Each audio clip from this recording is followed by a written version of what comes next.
Pour toi, du coup, l'ascenseur social existe ou pas? Je peux pas dire qu'il existe. L'école française qui reproduit le plus les inégalités scolaires. T'as des phénomènes d'autocensure. J'ai 10 ans et je me prends de passion pour la politique. Tu voulais être quoi? Président de la République.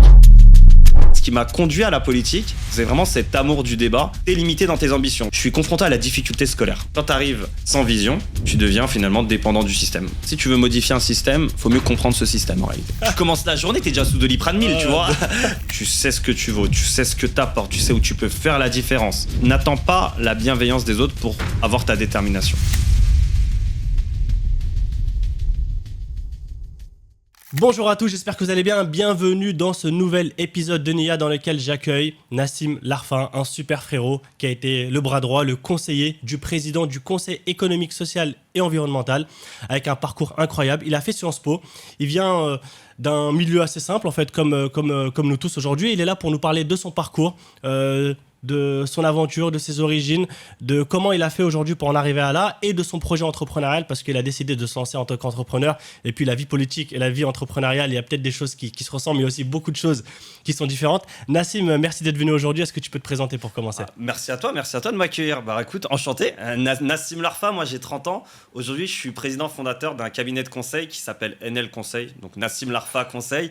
Et j'ai un parcours finalement intimement lié à la chose publique, à la décision publique et au monde politique en général. Comme tu l'as dit, j'ai fait Sciences Po, mais j'ai fait Sciences Po via la Convention d'éducation prioritaire, peut-être qu'on aura l'occasion d'y revenir dessus, c'est un dispositif d'égalité des chances. Et après Sciences Po, j'ai navigué dans toutes les sphères de pouvoir, j'ai été lobbyiste pour le monde mutualiste, j'ai travaillé au ministère de la Santé pendant la crise sanitaire, j'ai travaillé, comme tu l'as dit, au Conseil économique, social et environnemental, où j'étais le conseiller du président.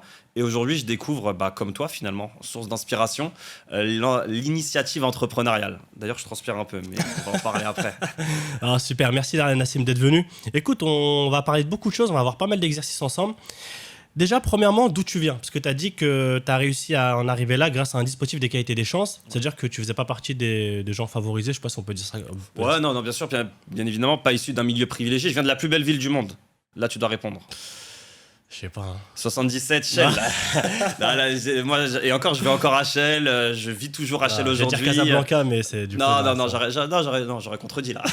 Non, du coup, je viens de Shell. Et en fait, moi, j'ai fait Sciences Po à travers le dispositif d'égalité des chances en 2013, où j'intègre Sciences Po à travers ce dispositif. Bah écoute, quand tu viens pas d'un milieu favorisé, et tu le répètes souvent, et d'ailleurs je te remercie de le remercier souvent, t'as pas les codes, tu connais pas ces écoles, t'as des phénomènes d'autocensure sur lesquels on va revenir par la suite. Donc finalement, t'es limité dans tes ambitions. Donc Sciences Po, en 2001, sous l'initiative de Richard Descoings, l'ancien directeur de Sciences Po, met en place un dispositif à destination de ces lycées qui sont situés historiquement ce qu'on appelle en zone d'éducation prioritaire. Aujourd'hui, c'est le réseau d'éducation prioritaire, pour permettre à des jeunes talents, j'ai envie de dire, d'intégrer des grandes écoles, et en l'occurrence Sciences Po Paris. Donc moi, j'intègre Sciences Po en 2013 à travers ce dispositif. Je fais ça pendant 5 ans, je fais jusqu'à en être diplômé d'un master en affaires publiques. Et à côté de ça, je suis président d'une association qu'on va citer qui s'appelle Ambition Campus, qui est aussi la meilleure association, meilleure ville, meilleure association, et qui aide encore aujourd'hui. Mais alors aujourd'hui, ils aident beaucoup plus. Moi, à mon époque, on est des 120, 130. Je crois que cette année, ils aident entre 400 et 500 jeunes de tous les territoires, donc notamment des territoires situés en zone d'éducation prioritaire, mais également en zone rurale, à ces jeunes, à leur permettre de développer leur ambition, d'être plus ambitieux, d'ouvrir leur carnet d'adresses, d'ouvrir leur champ des possibles, d'être mieux formés et finalement de tenter les grandes écoles. Donc voilà comment j'arrive, moi, à Sciences Po jusqu'en 2018. Super, bravo. Tu sais, on va continuer à remonter le temps déjà. C'était quoi un peu ton enfance? Je sais que tu as beaucoup joué au foot aussi, comme un peu nous tous en fait. Ouais, J'ai l'impression qu'on a tous la même enfance. Exactement, j'ai beaucoup joué au foot, mais là j'ai trahi le foot, on va revenir là.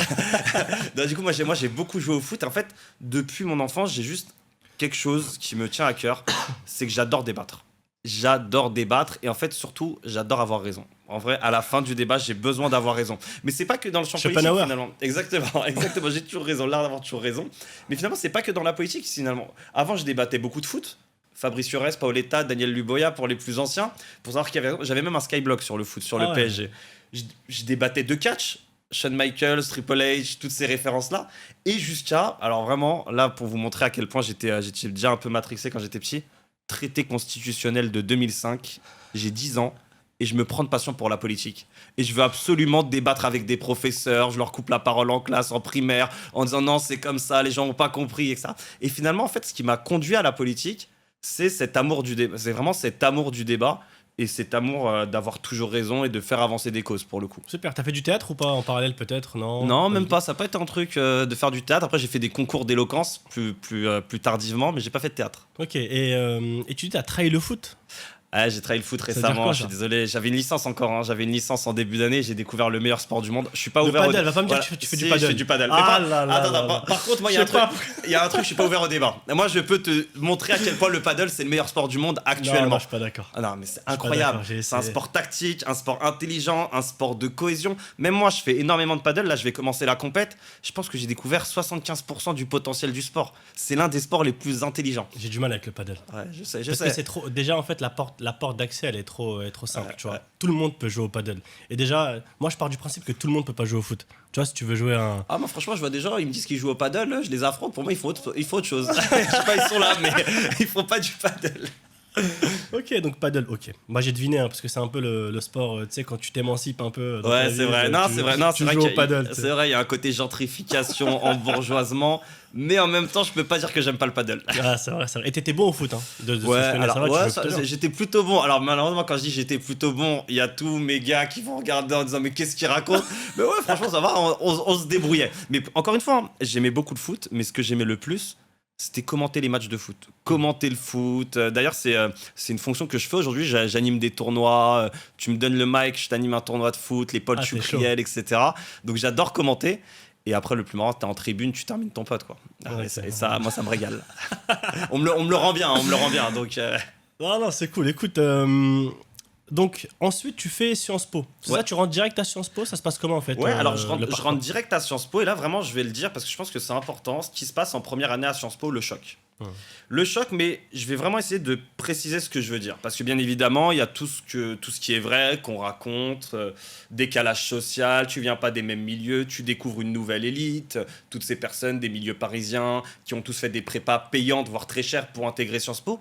Et je vais être honnête, la chose qui me fait moi le plus mal à Sciences Po, et là les gens ils vont dire ouais mais c'est un mec chou, en fait c'est une blessure narcissique. Je m'explique. C'est qu'en fait, durant tout mon parcours, immodestement, je suis dans les meilleurs élèves de la classe. À partir du moment où la prof à a dit la pire note c'est 8, je lève même pas la tête. C'est Ouais. impossible au lycée que ce soit moi la pire note, etc. Donc franchement, je suis serein, etc. T'arrives à Sciences Po, et en fait, pour la première fois, donc à mes 17-18 ans, je suis confronté à la difficulté scolaire. Et je t'assure que ça, franchement, c'est ce que j'ai le plus mal vécu. C'est-à-dire qu'en fait, t'as toute une euphorie qui se crée autour de toi. Le gars, il est rentré à Sciences Po, il va nous sortir de la Hesse, oh là là, la fierté de la famille, etc. Et tu te rends compte que toi, ton quotidien, c'est d'être confronté à la difficulté scolaire. Et je t'assure qu'à Sciences Po, quand le prof il dit la pire note c'est 4, là, je lève la tête et je commence à trembler, Ah tu ouais, vois, là, à ce point-là. en l'espace d'un an de décalage. Donc, tu découvres aussi des gens qui ont des meilleures méthodologies de travail. Quand je dis meilleures, c'est qu'en fait, par leur milieu, par la fonction de leurs parents, par leur origine sociale, ils ont ces meilleures capacités, mais que toi, finalement, tu rattrapes. Et ensuite, après, c'est un peu toi et toi. C'est que voilà, moi, je suis extrêmement mauvais perdant. J'ai dit hors de question. Et en fait, tu te donnes à fond. Tu travailles sans doute beaucoup plus que les autres. Et finalement, parce qu'en fait, c'est ça le plus important. Et c'est ça que je veux transmettre aux jeunes qui passent par Ambition Campus Autre. C'est qu'en fait, on a le potentiel. On a le potentiel, sauf qu'il faut le déverrouiller d'une manière différente. Ça peut être en travaillant énormément. Moi, je suis persuadé que durant mon premier semestre, à ce moment, j'ai plus travaillé que beaucoup des élèves de Sciences Po parce que je voulais rattraper ce décalage méthodologique et ça. Donc j'ai cette difficulté. Et après, franchement, à partir de ce premier semestre, après Sciences Po, tranquille. Ça s'est débloqué. Ça s'est débloqué. Voilà, du coup, j'étais un peu plus serein quand ils disaient la pire note c'est 8, etc. Et en fait, tout ça, ça a juste été question de temps, question de méthodologie. Et ensuite, tu vois, tout a roulé à Sciences Po jusqu'à en être diplômé en 2018. Et encore une fois, là, on va revenir sur le rôle du réseau. C'est très important. C'est que moi, je fais ma dernière année dans une mutuelle, en alternance dans une mutuelle, parce que j'ai fait mes jobs, ce qu'on appelle les jobs alimentaires, tout ce qui est job d'été à côté de Sciences Po dans des mutuelles. Donc, je gravis les échelons dans cette mutuelle. À la fin, je fais mon alternance dans cette mutuelle et ensuite, à la fin, tu as la grosse fédération des mutuelles, donc la Mutualité française, qui m'appelle pour commencer ma vie professionnelle. Ok, super. Et comment t'as découvert Sciences Po, etc. Moi, pour être très direct avec toi, quand j'étais au collège, quand j'étais au lycée, etc., je connaissais même pas ces facs. Je savais même pas qu'il y avait de ce type d'école plus prestigieuse, accessible, pas accessible, avec quel dispositif, pas dispositif, tu vois. Je viens d'un milieu, comme beaucoup, très populaire, tu vois. mais j'avais même pas accès à l'information. Ouais. Tu vois, comment toi t'as fait pour En fait, là, te donner cette vision, tu vois? Ouais, toi, tu penses à un vrai problème, c'est l'accès à l'information. C'est vraiment ça, c'est le problème de l'orientation. C'est pour ça qu'il y a beaucoup de dispositifs, beaucoup de monde associatif qui se met dessus. Parce qu'en fait, juste le fait de transmettre cette information, tu ouvres des vocations. Toi, peut-être si on t'avait parlé de Sciences Po, si on t'avait dit que toutes les personnes que tu vois à la télé, sur qui peut-être tu kiffes ou tu kiffes moins, bah, en fait, elles ont toutes à peu près le même parcours. Parce qu'en France, il y a quand même une homogamie sociale, il y a le rôle des grandes écoles. En fait, ça te permet justement de développer tes ambitions très tôt. Plus tu l'apprends tôt, si tu apprends dès le collège qu'il y a un Sciences Po qui existe, bah en fait, je t'assure que ta quatrième, troisième, ça va pas être la même que si tu sais pas qu'il y a de débouchés par la suite. Donc moi, comment je découvre Sciences Po? Et ça, en fait, c'est des belles histoires, hein, mais il faut des rencontres dans la vie. C'est une prof, ma prof en classe de première, prof de sciences économiques et sociales, SES, Madame Vigési, dédicace très important, qui me dit, mais Nassim, t'es fan de politique, t'as des bonnes notes. Nous, il y a un dispositif dans notre lycée. Et là, franchement, il faut rendre hommage à Sciences Po d'avoir mis en place ce dispositif, bien qu'ils soient un peu en train de revenir dessus. Mais c'est important. Qui me dit, ouais, Nassim, inscris-toi à ce dispositif, tu as besoin de tenter Sciences Po. Donc moi, je commence à être un peu hypé. Je me rends compte qu'en fait, toutes les personnes sur lesquelles je kiffe à la télé, plus ou moins, mais tout le moins que j'aime regarder, j'aime être en contradiction avec eux. Je me rends compte que dans leur CV, dans leur page Wikipédia, il y a une école qui revient beaucoup. C'est Sciences Po Paris. Et donc, je me dis, en fait, là, il faut y aller. Hein. Et là, faut tout donner pour. Ok, et pour toi, c'était un rêve d'aller à Sciences Po ou c'était une étape classique que tu allais affronter, tout ça, tu vois? Comment tu l'as vu? Non, c'était un rêve. C'était un rêve. C'était un rêve. Mmh. C'était, franchement, tu sais, allez, je vais faire une petite blague, mais t'as 17-18 ans, tu comprends que le foot, c'est pas possible. Tu te dis, franchement, l'alternative, c'est Sciences Po, tu vois. Et en fait, non, moi, je me rappelle de mon année de terminale. Franchement, c'était tout pour Sciences Po. Vraiment. Et je le dis, vraiment tout pour Sciences Po. Je pouvais tuer des après-midi pour Sciences Po. Vraiment, il y avait que Sciences Po dans ma tête. Et en fait, à un moment, et ça, je veux le dire aussi, hein, c'est que faut se donner le moyen de ses ambitions. On peut pas aller tenter un concours, rentrer dans un grand match de foot en disant non, ça va bien se passer, dilettante, je me donne pas à fond parce que j'ai peur de me donner à fond si ça se passe mal, etc. Faut se donner à fond. Faut se donner à fond et en fait, c'est en se donnant à fond qu'à la fin, tu vas bien retomber. Et moi, je le vois avec tous les jeunes que j'ai accompagnés par la suite. Moi, vraiment, je le dis, Ambition Campus, on a accompagné 130, 120 jeunes. À la fin, il y en avait 20, 25 qui avaient Sciences Po. Les gens me disent, ouais, statistiquement, du coup, c'est plutôt pas mal, mais il y en a 100, ils ont rien eu. Mais c'est faux. Ça, ce raisonnement comptable, il est faux. Ils ont appris. Toute l'année, ils se sont mis en condition de passer un grand oral, d'intégrer Sciences Po. Ils ont appris à lire la presse, ils ont appris à rédiger, ils ont appris à s'exprimer, ils ont appris à apporter de la contradiction, ils ont développé une culture générale. Et ces mêmes jeunes-là, et ça, vraiment, c'est ça l'importance du truc, c'est que quand tu te mets en disposition de tenter un concours d'une grande école, par ailleurs, tu l'as peut-être pas ce concours, mais ensuite, quand tu vas à la fac, en prépa ou ailleurs, tu t'éclates. Et je prends un exemple avec moi, ceux qui allaient en prépa, qui devaient passer les oraux, en fait, en classe de terminale, ils étaient déjà formés. Et moi, ils me renvoyaient des messages en disant, mais en fait, régalade. Mais régalade pour nous, en fait. Régalade, nous, on a fait Ambition Campus, on est formés, on est meilleurs qu'eux. Pendant l'année de terminale aussi, tu vois, terminale, t'es jeune finalement, t'as 17-18 ans. Nous, avec Ambition Campus, on t'emmène à Paris, donc t'as une nouvelle organisation qui se met en place. Au niveau méthodologique, t'es prêt à assumer une grosse charge de travail. Donc vraiment, en fait, un concours, ça se prépare à fond. Et même s'il n'y a pas ce résultat-là, la chute, elle est assurée parce que tu as créé un trampoline dans ta vie. C'est à partir du moment où tu es rentré dans cette condition, tu vas jamais retrouver le sol en réalité. À la fin, tu auras un trampoline, tu vas pouvoir rebondir et peut-être à la fin même rebondir encore plus haut que ce que tu avais tenté. Combien il y a de jeunes, ils n'ont pas eu Sciences Po, à la fin, ils ont fini avocat, etc. Tu vois. Ok, donc rêve, objectif, rentrer à Sciences Po.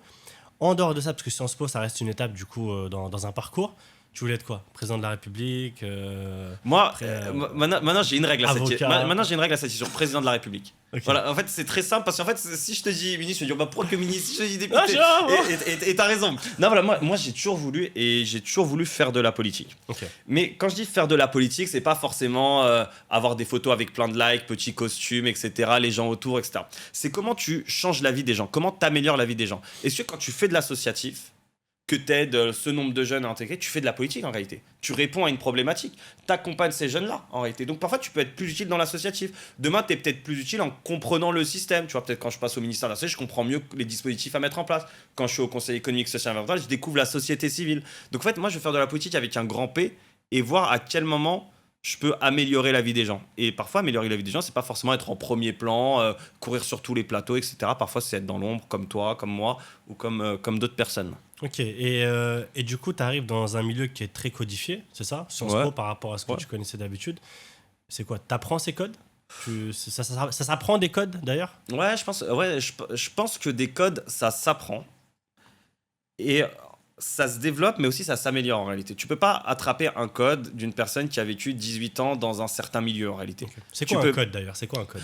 Pour moi, un code, c'est ce qui te permet, dans un milieu social défini, d'être parfaitement intégré, de te sentir parfaitement légitime et de pas avoir à penser ce code-là. En fait, ce code, tu l'acquiers sans t'en rendre compte en réalité. C'est une fois que tu es bien, que tu te sens légitime, que tu cherches plus tes mots, que tu n'es plus en sueur à chaque fois au moment de prendre la parole, t'as intégré ce code-là. Mais c'est vrai que ce code, il est jamais matérialisable en réalité. Et en fait, pour moi, un code, c'est ce qui te permet, dans un milieu, d'être parfaitement à l'aise et de pas avoir des complexes d'infériorité, pas te poser des questions à chaque fois que tu prends la parole. Donc moi, je pense que c'est des codes qui peuvent s'acquérir, mais tu les acquiers jamais comme la personne l'avait. Tu l'améliores à ta façon. Je sais pas, genre, je pense être un mec profondément drôle, tu vois. Est-ce que le but, c'est que je développe un code pour être un flopper comme une personne qui a grandi dans je sais pas quel milieu? Non, le but, tu l'améliores et en fait, tu le développes à ta façon. Ok. Et moi, je pense que les personnes qui veulent vraiment copier-coller un code se trompent, se perdent et deviennent caricaturales en réalité. Ok. Je pense qu'il faut que tu l'avales. Et en fait, tu le ressors avec ta sauce, ketchup, barbecue, biggie, tout ce que tu Ok. veux. Mais tu l'adaptes à toi-même. Regarde, je vais te donner plusieurs exemples Ouais. et tu vas me dire si c'est des codes ou pas. Et si c'est des codes, est-ce qu'il faut changer, tu vois, évoluer et comment changer, tu vois. C'est bon? Ouais. Serrage de main. Est-ce qu'il y a des codes dans ça ou pas? Moi, je pense qu'il y a des codes. Et en fait, il y a des codes qui montrent une forme de respect. Moi, par exemple, sur le serrage de main, je peux prendre un exemple très concret, très personnel. Je supporte plus, avant les matchs de foot, les personnes qui regardent pas dans les yeux. Ok. Vraiment, ça, c'est un truc, voilà, typiquement, ça, c'est un code, ça me marque. Quand tu me serres la main au début, pour moi, c'est super important de regarder dans les yeux. Ok. Et ce code-là, il est présent par exemple quand tu arrives. Ouais, il est présent à travers une poignée de main, t'envoies un message. Ok. À travers une poignée de main, pour moi, si ta poignée de main, elle est trop flasque, si elle est pas concentrée, c'est que t'es pas concerné. Si la personne, elle te considère vraiment, elle t'accorde une vraie C'est quoi poignée une de main. bonne poignée de main? Une bonne poignée de main, pour moi, c'est bien. Ça doit se serrer à un moment. Ok. Ça doit se serrer. Parce que pour moi, le fait que tu sais, ça veut dire que je te considère, tu vois, je t'accorde Ok. de la force, tu vois. Ok. Et est-ce que c'est des choses qui jouent? Du coup, la poignée de main, elle joue quand tu arrives dans ces Moi, je institutions. pense que quand tu arrives dans ces institutions, là, comme la poignée de main, c'est le premier regard que la personne a sur toi, ça joue énormément. Ok. À travers une poignée de main, t'envoies un message. À travers ton sourire, t'envoies un message. À travers la manière dont tu dis bonjour, t'envoies un message. Si tu Bonjour. dis hello, salut, bonjour monsieur, monsieur, comment allez-vous, t'envoies un message. Donc, Ok. Comment manger? C'est alors ça c'est très important. Ça, comment manger, ça c'est vraiment super, super que tu me poses cette question. Moi, pendant longtemps, c'était une charge mentale. Moi, franchement, les premiers restos. Je rigole parce que moi Alors, aussi. franchement, quand j'étais en entreprise, que ce soit en mutuelle ou ça, on me dit repas. Tu sais, je pense même pas à la discussion parce que vas-y, mes dossiers, je veux dire, je les maîtrise. Genre, je sais. Par contre, oh, le repas, je sais pas. Tu vois, t'arrives, il y a le pain sur la table. Est-ce que tu as le droit de le manger dès le début? Si c'est spaghetti, c'est la catastrophe. Tu vois, vraiment, si je vois spaghetti, c'est la catastrophe. Tu vois, je sais pas, pour moi, spaghetti, c'est obligé de un peu couler un moment. Non, mais du coup, vraie charge. Et ben, je t'assure qu'à partir du moment où tu dépasses ce qu'on appelle le syndrome de l'imposteur, plus aucune charge mentale. Et c'est vraiment ça, je pense, ces 2 dernières années, c'est que tu vois, au Conseil économique, social et environnemental, bah, t'enchaînes les repas pro, etc. Plus aucune charge mentale. Tu vois, plus les questions de me dire, ah, mais le pain, il est sur la table, je peux le manger avant. Si je veux le manger, je le mange. Ah, la salade, faut la mettre sur le genou. Ouais, mais si j'oublie, c'est pas grave. Mais par exemple, ouais, ça, c'est important. Je sais que moi j'ai beaucoup eu ce problème, tu vois. Ouais, Et ouais. parce que chez moi j'ai toujours mangé avec du pain et à la main. Ouais, du Tu vois, j'ai jamais mangé avec une fourchette, un couteau et tout. Tu vois. Ouais. Quand je suis arrivé dans le monde de l'entreprise, tu vois chargeant. la charge, ouais, ça découpe la salade, tu sais, il y a des manières de plier la salade et tout. Non, Ça, c'est la scène dans de Isabelle, Ah où ouais, il se fait défoncer non, pour la salade coupée. Ouais, je me rappelle. Franchement, c'est une souffrance. Hein. Ah ouais, Comme non, tu dis, non. en fait, quand t'as un repas, tu penses plus à comment Ouais, tu vas manger que Ouais, je aux pensais conversations que tu vas avoir. Exactement. Parce que tu vois, la Face conversation. à un client, face à. Ouais, la conversation, tu la maîtrises, tu connais ton karaté, comme on dit, hein, mais le truc, c'est que le repas, waouh, ça c'était chargé. Et maintenant, j'ai plus du tout ça. Ok, donc il faut apprendre quand même. Faut apprendre Ok. à le dépasser. Mais en fait, tu vois, ça, ce code du À repas. le je trouve- dépasser ou tu dois aussi apprendre à, entre guillemets, manger d'une certaine manière. Non, moi, je pense que tu dois. Alors, bien sûr, le but étant pas de s'en mettre partout, mais ça, c'est la base, tu vois. Mais en fait, je pense qu'il n'y a pas de bonne manière, mais en fait, c'est des censures qu'on se met nous-mêmes, en fait. Mm.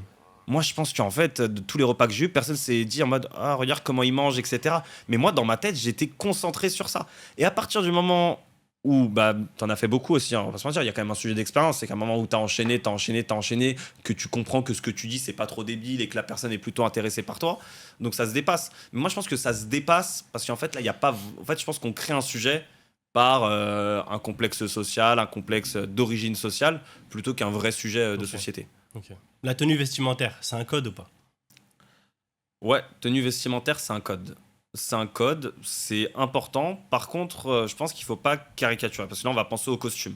Moi, je t'avoue, je suis un mec, je kiffe les costumes. Moi, j'ai toujours été, je kiffe les costumes, je kiffe les cravates, etc.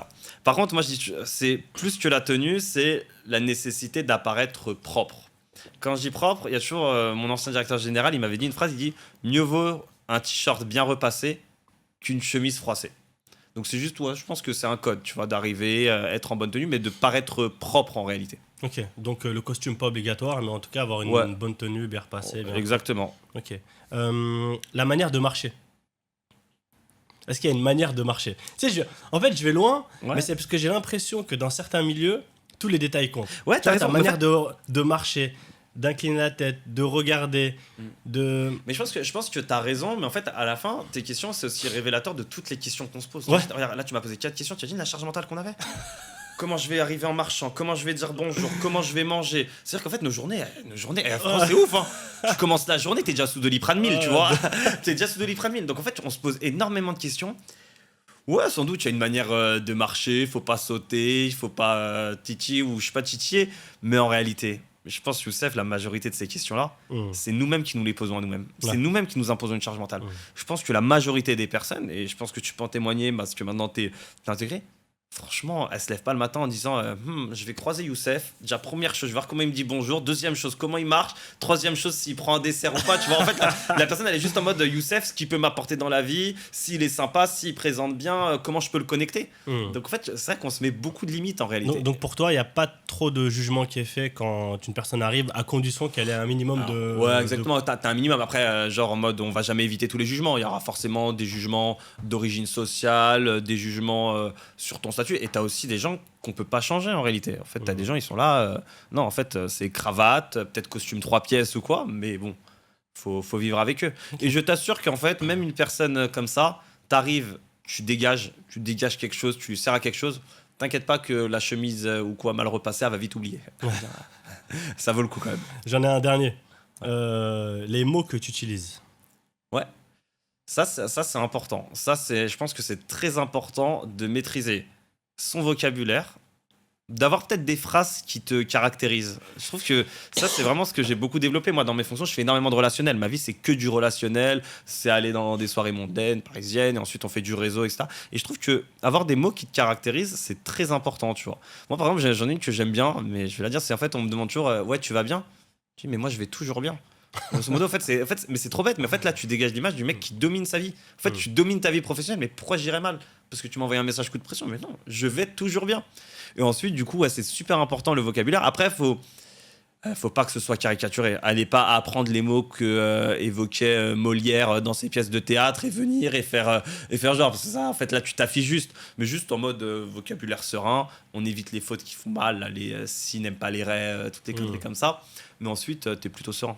Ok, super. Donc en fait, rester un peu soi-même, mais Ouais, exactement. mettre un peu... En fait, soi-même tout en ayant un minimum quand même. Ouais, de- et en fait, et juste créer ta DA. Bien Vraiment, sûr, tu crées ta DA. tu crées ta DA. Tu as des codes, tu crées ta DA, Ok. tu les adaptes, etc. Non, c'est cool, c'était pas prévu, mais du coup, Ouais. ça m'est monté à la tête. Je me suis dit, tiens, Bah, on va aller, on c'était va aller carré. sur ça.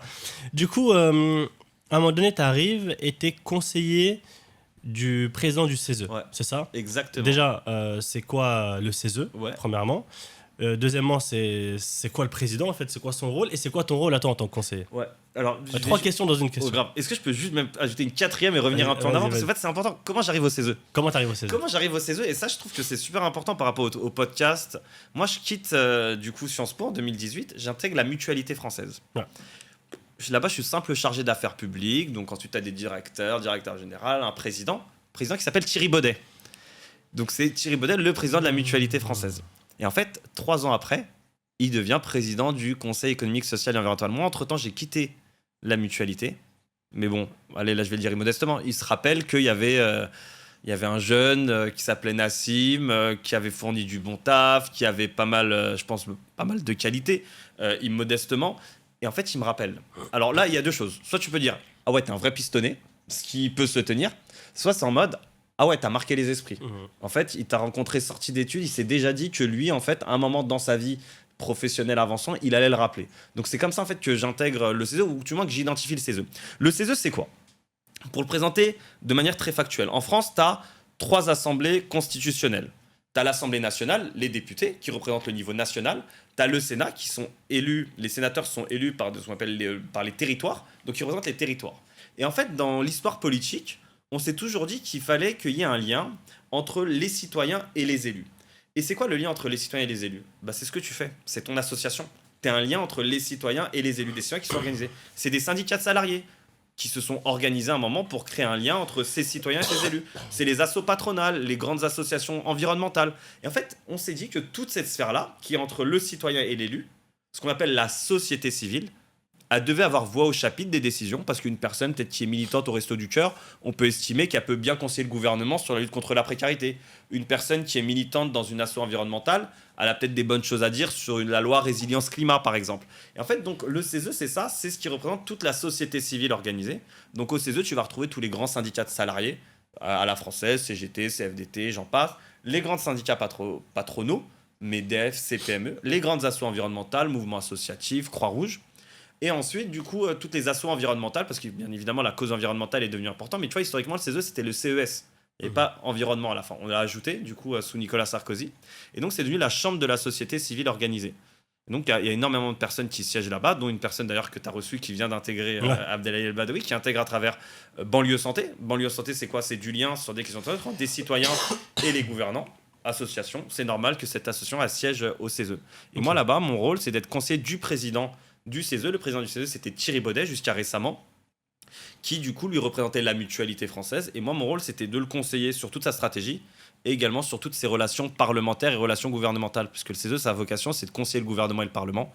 Mieux vaut qu'il soit bien conseillé et qu'il y ait quelqu'un qui porte les sujets. Ok, et très intéressant, hein. Parce que là, moi, je vais apprendre beaucoup de choses. Moi, la politique, j'y connais pas grand-chose, pour être honnête. Le CESE, je l'ai découvert il n'y a pas très longtemps, il y a un an ou deux. En fait, depuis que je te connais même, tu vois, c'est là que j'ai découvert que le CESE existait.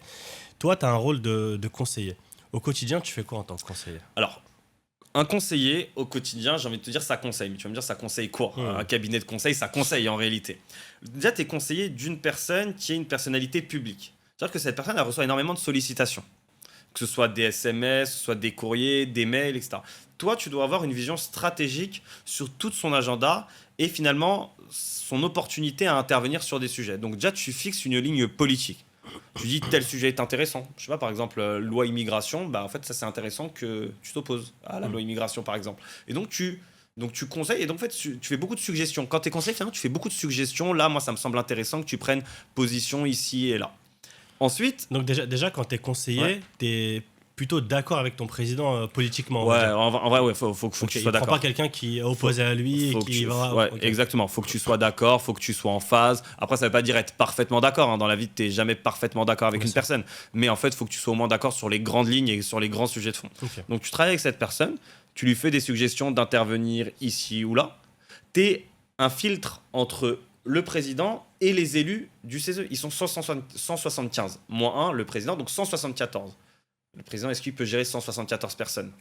Et en fait, toi, tu es ce filtre-là, donc tu es ce lien de rapprochement. Donc tu parles avec les personnes, tu dis, écoute, on va t'avancer sur tel projet, tu vas organiser tel événement, t'accompagnes, etc. T'accompagnes, tu fais aussi beaucoup de relationnel. Parce que le but, et ça, alors je vais le révéler, mais le but, c'est que le président il soit aimé. Et le but, c'est peut-être qu'il soit réélu par la suite. Donc ça, c'est aussi ton rôle, de t'assurer de tout le bon relationnel du président, etc. Par exemple, quand tu es amené à être conseiller d'une personne, tu peux dire qu'une personne a dit quelque chose alors qu'elle n'a pas vraiment dit à une personne. Ouais. Mais tu sais que là, il y a une opportunité. Donc moi, je fais tout ça. Et ensuite, moi, mon deuxième gros volet sur ça, c'est que je gère en fait toutes les relations avec le Parlement, donc Assemblée nationale et Sénat, et le gouvernement, donc les liens avec les ministères de tous les travaux du CESE. Le CESE rend un rapport, je sais pas, par exemple, sur l'aide sociale à l'enfance. Moi, mon rôle, c'est que ces préconisations, elles atterrissent au gouvernement et au Parlement. J'accompagne donc les élus sur leurs rendez-vous, sur la mise en place de stratégies. Ok. Est-ce que tu as déjà eu des sujets de tension, pas forcément avec le président, mais avec les élus, des moments où ça chauffe? Tu sais, quand tu regardes la politique, tu as l'impression que ça chauffe tout le temps. Ouais, est-ce qu'au CESE, il y a ça aussi? Ouais, bien sûr. Non, t'as des vrais sujets de désaccord de fond. Hein. T'as des sujets très clivants où à un moment, toi, tu peux juste pas perdre la face parce que tu penses que tu as raison, t'es pas d'accord sur telle stratégie. Ensuite, il y a une embrouille et ça passe. Hein. T'as quelques sujets, par exemple, qui ont été débattus au CESE, sur lesquels ça a un peu chauffé Alors, le CESE, pour moi, les sujets aujourd'hui les plus clivants, c'est typiquement la situation au Moyen-Orient, etc. C'est ça les vrais sujets clivants. Tu vois. Au CESE, par exemple, moi, je trouve que par exemple, sur l'aide sociale à l'enfance, on n'allait pas assez loin sur l'obligation du gouvernement à intervenir, le Parlement. Mais en même temps, tu dis que toi, tu vas avoir des petites batailles. En fait, je trouve que quand tu es conseiller, c'est pas toi qui décides. Ça, c'est ça à la fin. Parce qu'à la fin, tu as beau avoir une opinion personnelle, c'est pas toi qui décides. T'influences, mais c'est pas toi qui décides. Ok, d'accord. Et après ça, tu montes ton cabinet. Ouais. Alors là, franchement, j'ai découvert. Tu vois, t'entreprends en fait. J'entreprends. Je voyais ta vie, tu vois, quand on s'est rencontrés au CESE.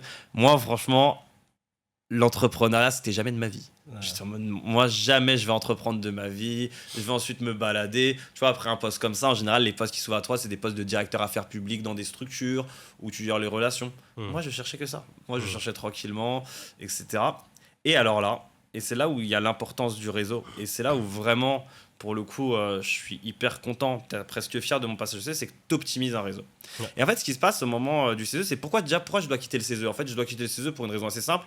Mon président, son mandat arrive à terme. Et quand tu es le bras droit ou le conseiller du président, tu as des contrats, ce qu'on appelle des contrats de cabinet. Donc, une fois que le président change, tu changes avec. Ouais. Ce qui est normal. Donc moi, mon contrat arrivait à terme, ça commence à se savoir dans des milieux institutionnels. Nassim, il va faire quoi après parce que son président, il part.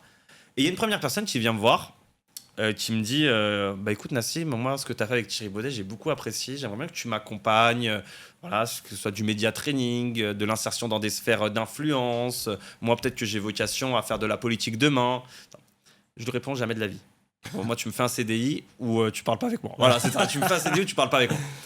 Voilà. Deuxième personne, une personne qui vient m'expliquer, je donne pas trop de détails parce que du coup c'est clair, mais une personne qui vient m'expliquer, moi Nassim j'en ai marre. Lors de chaque projet de loi de finances, donc le projet de loi de finances, c'est ce qui vote le budget de l'État. Chaque projet de loi de finances, les parlementaires, ils me défoncent mon budget. Ils me disent que je sers à rien, ils me baissent mon budget à la baisse. Il n'y a aucun parlementaire qui comprend ce que vraiment je mets en place, etc. Et je vois que toi, au CESE, tu as géré toutes ces relations-là. Et notamment au moment où il y a des tensions sur le budget du CESE, tu as réussi à défendre le CESE. Tu veux pas m'accompagner pour qu'ensuite on crée ce réseau-là ? Je lui réponds, jamais de la vie.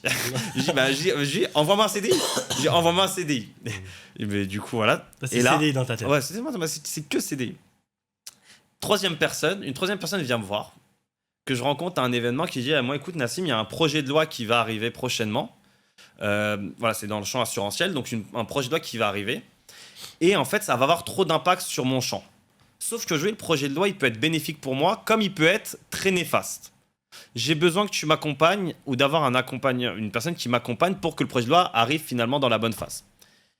Et là, en fait, du coup, cette personne me dit, écoute, j'aimerais bien que ce soit toi. Et là, en fait, je me pose 5 minutes, tu vois, c'est très bien de se poser 5 minutes. Puis en fait, là, en l'espace de 2 semaines, j'ai pas lancé de com. J'ai 3 personnes qui sont venues me contacter, qui sont prêts à me payer, parce que c'est bien que les gens t'apprécient, mais c'est ça le plus dur, c'est que les gens ils soient prêts à payer. Et en fait, là, je réfléchis, en fait, finalement, j'ai déjà mon modèle économique. Au moins pour 1 an, 2 ans sur ces sujets-là. Et je dis, faut tenter. En fait, faut tenter. Et donc, je quitte le CESE à 2 mois avant la fin de mon contrat. Et je crée donc NL Conseil. Aujourd'hui, j'accompagne donc des dirigeants donc dans toute leur stratégie d'influence, de préparation à des grands rendez-vous, des fédérations dans toute leur stratégie de relation avec le gouvernement et d'autres structures associatives. Ça peut être de l'associatif, ça peut être des entreprises dans leur stratégie de relations gouvernementales, parlementaires pour le développement de leur activité. Et à côté, j'ai un troisième champ, c'est donc j'anime des événements. Donc ça peut être des événements politiques, comme je dis, par exemple des AG, de mutuelles, des débats politiques, ou alors, bizarrement, des tournois de foot. Alors, c'est très important de le dire. Et moi, je pense que ça rentre bien ensemble. Ouais, quand même, ouais. Pas de tournoi de paddle, non. Non. Alors, j'aime beaucoup le paddle pratiqué, mais quand même. Pas jusqu'à là, quand même. Non, il y a le foot avant tout. Félicitations, bravo pour le lancement de la structure. Je te souhaite que de la réussite. Merci. Dans ce super projet. On va passer à une autre partie. Dans cette partie, en fait, on va aborder plusieurs personnalités qui ont tenté d'entrer en politique ou qui sont rentrées en politique. Et l'objectif, c'est de me donner un peu ton retour sur leur arme politique principale et le risque, tu vois, qu'ils avaient en entrant en politique. Un, que tout le monde connaît. De toute façon, tout le monde les connaît tous. Bernard Tapie. Bernard Tapie, homme d'affaires, pas trop médiatique, figure du sport, de la télévision, Tu appuies sur quoi? Très fort parce que dans le système, mais se présentant comme anti-système. Et ça, c'est très fort parce qu'en fait, du coup, tu as un storytelling qui s'installe de dire mais oui, je suis le système et je sais à quel point il est mauvais ce système, donc je vais le changer. Et tu as un côté très populaire, ne serait-ce que par ses origines. Et moi, je pense que ça joue, mais rapport au foot, l'Olympique de Marseille. Donc pour toi, la force aujourd'hui, c'est vraiment tout ce qu'il représente. Et est-ce qu'il y a un danger quand tu es Bernard Tapie? Ouais, le danger, en fait, c'est de penser que le système économique, sur lequel bah, t'es le boss, quoi, finalement, fonctionne comme le système politique. Et ça, franchement, je m'en rends d'autant plus compte, parce que moi, j'accompagne aujourd'hui des grands dirigeants d'entreprise, quand ils pensent qu'en fait, ils vont mettre en place la même stratégie dans le monde économique et dans le monde politique. Vous savez, dans la vie, on dit toujours, il y a deux vices chez l'homme, hein. L'argent, le pouvoir. C'est pas parce que t'es très fort en argent que t'es très fort en pouvoir. Ok. Et l'inverse est aussi vrai. C'est pas parce que t'as beaucoup de pouvoir que t'es très fort en argent. Ok. Mais du coup, tu associes politique à pouvoir. Ouais. D'office. Exactement. Et Ouais. est-ce que l'argent fait du pouvoir aussi ou pas? L'argent crée du pouvoir, mais en fait, l'argent ne suffit pas pour aller au bout d'un pouvoir très important. Ok. De Coluche. Ouais. Humoriste, populaire, provocateur. Comment passer de je fais rire toute la France à un homme politique crédible? Alors, lui, ce qu'il met en place, c'est donc à travers l'humour, il va dénoncer des vraies problématiques. En plus, lui, c'est vraiment ce qui est intéressant, c'est que c'est un personnage ancré dans son époque en réalité. Années 80, tu te rends compte que finalement, l'État-providence, même s'il redistribue énormément en France, ne permet pas les grandes causes de pauvreté, ne permet pas de résoudre les grandes causes de pauvreté. Et lui, en fait, dans ce décalage-là, il y a une nouvelle sphère, une nouvelle société civile qui va apparaître. Et donc, c'est Coluche qui va réussir à monter à travers un sujet d'humour. Humour qui le rend populaire, qui le rend appréciable.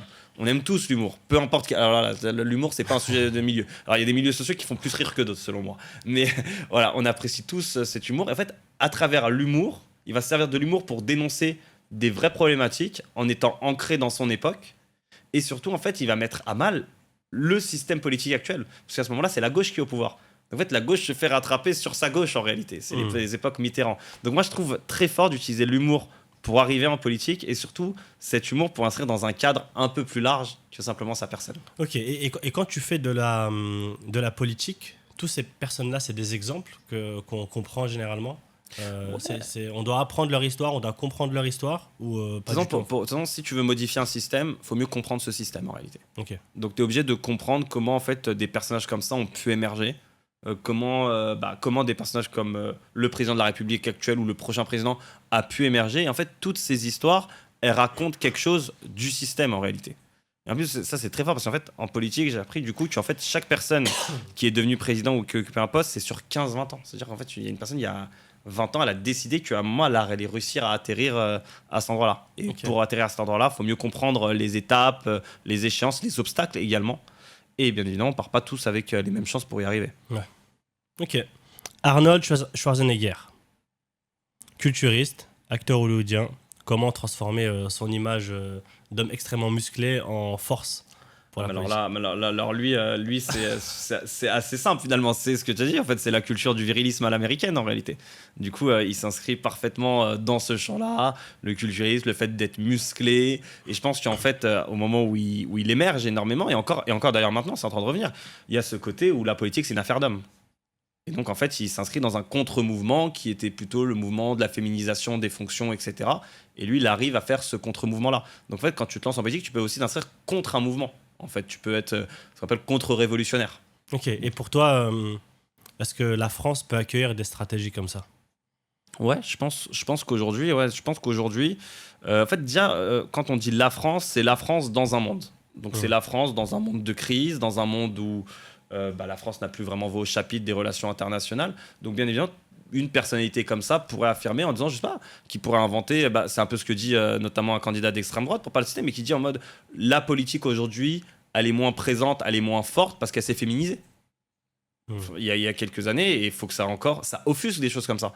J'ai l'impression qu'aujourd'hui, il n'y a pas non plus 25 personnes qui vont quitter le plateau si tu dis ça. Hein, genre, c'est un peu plus tolérable. Quoi, typiquement, la France pourrait accueillir ça. Ok. Donald Trump, homme d'affaires, tout le monde le connaît aujourd'hui. Plutôt canaliser son buzz ou le laisser exploser? Je pense que beaucoup de personnes ont essayé de canaliser son buzz. Je crois qu'il a un record du nombre de conseillers autour de lui. Je crois que plus tu canalises, plus ça Exact, explose, en fait. exactement. C'est en fait, mais en fait, c'est intéressant Donald Trump parce que, par exemple, beaucoup de personnes vont se concentrer en disant mais il est mal conseillé. Sauf qu'il faut que les gens comprennent quand tu conseilles une personne, si elle t'écoute pas en réalité. Et c'est le cas, mais en fait c'est le cas dans la vie la plus simple. Ton gars ton pote il te dit, je sais pas, va pas là-bas. T'y vas, on va dire ouais mais t'es un mauvais pote, mais en fait tu veux faire quoi de plus, tu vas pas l'attraper. Donc moi Donald Trump, je pense que c'est ingérable. Je pense que lui, tu vois, typiquement, si tu dis moi je préfère le chocolat noir 70%, lui il dit je préfère le 80%, et en fait il va dire t'es viré, en mode on n'est pas d'accord, on a une ligne de rupture, tu vois. J'ai un peu l'impression que c'est ça, tu vois. Lui, il y a aucune possibilité à négocier ou à débattre avec lui. Donc moi je pense honnêtement Il doit bien ingérable. avoir des conseillers, des personnes autour de lui. Mais... Ouais, mais en fait, du coup, les conseillers, apparemment, il y a un rollback comme pas possible, hein. Le conseiller, il arrive le matin, il choisit la mauvaise viennoiserie, c'est fin de la partie. Non, je pense que là, typiquement, on est sur des personnalités ingérables en réalité. Ok. David Douillet, judoka, grand champion. Est-ce que c'est suffisant pour construire une légitimité en politique? Bah, à travers son exemple, non. Parce qu'en fait, on n'a toujours pas compris en fait ce qu'il voulait faire en politique. Donc en fait, non mais ça, alors on a très bien compris ce qu'il voulait faire d'un point de vue sportif, hein, et hommage à sa carrière. En fait, on a l'impression qu'il est arrivé en politique parce qu'il s'est dit après ma carrière, qu'est-ce que je peux faire? Je sais pas un cabinet de conseil, mais faire de la politique. Et en fait, un parti politique, c'est toujours bien d'accueillir une personnalité qui était aimée des Français. Mais honnêtement, moi, tu me dis David Douillet aujourd'hui, et pourtant, je pense être quelqu'un qui suit vraiment de manière assidue la politique. Je sais pas ce qu'il a voulu faire. Donc, quand tu arrives sans vision, tu deviens finalement dépendant du système. Ok. Et du coup, parmi ces 5 personnes-là qui ont été citées, s'il y en a un que tu aurais dû conseiller, tu dis voilà, lui là, je suis prêt à le conseiller, à bosser avec lui. Faut en choisir un parmi les 5. Bah, du coup, pas son âme, hein, mais Bernard Tapie. Ouais. Moi, je pense que Bernard Tapie, je trouvais ça très fort, l'image qu'il a installée, le banquier qui est en même temps anti-système, qui critique le système avec une très bonne rhétorique, qui ne tergiverse pas sur des valeurs, qui en même temps a un côté très populaire, très accessible. Et je dis, mais ce côté très populaire, très accessible, c'est grâce à l'OM en réalité. Évidemment, quand tu vas surtout en plus à l'OM, tu vois, commence pas à faire le gars autant, hein, genre en mode il va falloir que tu sois plutôt accessible. Et ça, je pense que ça lui a beaucoup servi. Donc franchement, si j'avais été conseiller de Bernard Tapie, je pense que je me serais régalé. Juste le sujet Marseille, mais c'est un autre sujet. Non, c'est lourd. Deuxième exercice. Tu vois, l'objectif là, c'est que je vais te donner des cas bien précis d'entrepreneuriat, de projet, et ça va être de voir ton regard à toi. Qu'est-ce que tu conseillerais à ces personnes aujourd'hui de mettre en place pour être beaucoup plus efficaces dans leur projet, d'atteindre leurs objectifs. Okay. Donc j'ai 4 cas à présenter. Cas numéro 1. Une petite école de commerce veut devenir incontournable dans son département. Quel diagnostic, quelle stratégie, quelle action pour demain? Aujourd'hui, moi je pense qu'en fait, dans toutes ces stratégies-là, il y a un sujet territoire. Tu veux créer ton école de commerce sur un territoire, tu dois t'assurer que ce territoire a un intérêt à t'aider. Quand je dis ce territoire, ça peut être une mairie, ça peut être un département, ça peut être des entreprises locales qui en ont marre d'avoir des alternants qui vont à l'autre bout de Paris et qui arrivent tout fatigués. Donc en fait, déjà, tu dois avoir un diagnostic territorial, comprendre ta stratégie de différenciation. Si tu veux juste dupliquer un modèle, la personne, enfin c'est très rare, on dit bon, on va les appeler, ils vont créer une antenne. Donc différenciation et diagnostic territorial. Je pense que c'est les 2 choses par lesquelles il faut commencer. Ok. Une association de quartier a un vrai impact, mais personne ne la prend au sérieux côté mairie, département ou ministère. Elle fait quoi pour être beaucoup plus crédible? Ok, elle doit montrer une bonne pratique et que cette bonne pratique est duplicable au-delà de son échelle. Faire quelque chose dans un petit territoire, c'est important, c'est très sain, et il faut vraiment qu'il y ait des associations qui s'engagent dessus. Être capable de dire, moi je suis capable, si on me donne les moyens de le dupliquer sur d'autres territoires, donc lui donner une envergure nationale, et dire pourquoi en fait des politiques devraient s'y intéresser. Aujourd'hui, typiquement, je pense qu'un politique va être très intéressé s'il peut économiser des millions d'euros à travers une initiative, vu que les budgets sont tous à sec. Il peut être intéressé s'il se dit que, c'est bête, hein, s'il se dit qu'il peut venir prendre une photo devant ça et dire qu'en fait, finalement, grâce à lui. Donc voilà, il y a plein de stratégies. Ça joue beaucoup ça d'ailleurs, les photos? Ah mais c'est incroyable les photos. Ouais. Les gens adorent les photos. Les gens adorent les photos, adorent venir, dire qu'ils ont contribué, dire que j'ai fait. En politique, la phrase elle est simple. Quand tu fais du relationnel avec les gens, à partir du moment où la personne se présente et dit oui, c'est moi qui ai conseillé, c'est moi qui ai fait, etc. Bon, déjà, il y a 70% de chance. Ouais. Alors, il y a 70% de chance de dire que c'est une mytho. Mais ça, c'est un mytho ou une mytho. Et ensuite, voilà, il y a le côté en mode faut que je raconte. faut que je raconte. Tu vois, typiquement, à un moment, je me rappelle pendant un entretien, j'ai voulu me la raconter. Je suis au ministère de la Santé pendant la crise sanitaire. J'arrive pendant la crise. Au moment où je quitte, la crise sanitaire est finie. Tu crois que je dis que j'ai géré la crise sanitaire? Non, j'ai résolu la crise sanitaire. Il avait fait un moment, c'était pas mal ça. Ça a marché? Non, même pas. Troisième, Ouais. un jeune entrepreneur a un super projet, mais pas de réseau. Par où il commence, sans forcément passer pour un forceur? Réseau social. Réseau social parce que ça va trop vite.